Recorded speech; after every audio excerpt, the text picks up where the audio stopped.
علیکم ناظرین، آپ کا استقبال ہے سچی بات نیوز انڈیا میں۔ میں آپ کا میزبان حافظ محمد جمیل۔ آج کی ایک اہم خبر کی طرف نظر کرتے ہیں جو ناگپور سے آ رہی ہے۔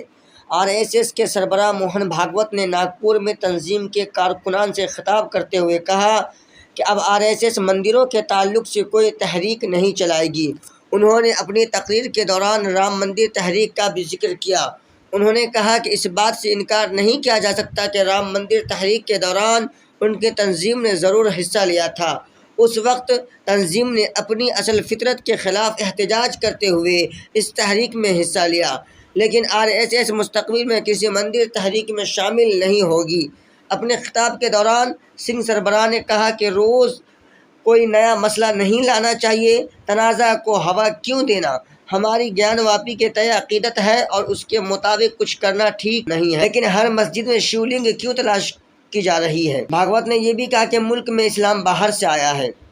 ان کے بیان کو مسلم سماج میں بہت سارے لوگ خیر مقدم کر رہے ہیں۔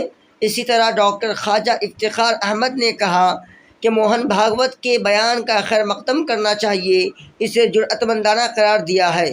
انہوں نے کہا کہ اس بیان کو ہندو مسلم رشتوں میں مفاہمت کے عمل کو فروغ دینے اور اس حوالے سے مذاکراتی عمل کی پہل کے پس منظر میں دیکھا جانا چاہیے۔ انہوں نے کہا کہ بھاگوت کا یہ بیان بھی انتہائی جرأت مندانہ ہے کہ ہر مسجد میں شیو لنگ تلاش نہیں کرنا چاہیے۔ دوسری طرف پروفیسر اختر الواسع نے بھی موہن بھاگوت کے بیان کا خیر مقدم کیا ہے اور انہوں نے خوشی کا اظہار کیا ہے۔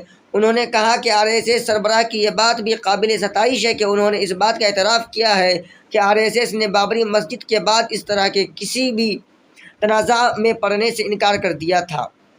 انہوں نے امید ظاہر کی کہ موہن بھاگوت کے اس جرأت مندانہ بیان کے بعد حکومت کے خلاف سخت سے سخت کارروائی کریں جو ہندوستان میں نفرت پھیلانا چاہتے ہیں اور آپسی بھائی چارگی کو ختم کرنا چاہتے ہیں۔ موہن بھاگوت کا یہ کہنا ہے کہ ہر مسجد میں شیو لنگ کیوں تلاش کی جا رہی ہے، کیا صحیح ہے یا غلط ہے، ضرور ہمیں کمنٹ کر کے بتائیں اور ہماری ویڈیو کو سبسکرائب کریں، لائک کریں، شیئر کریں۔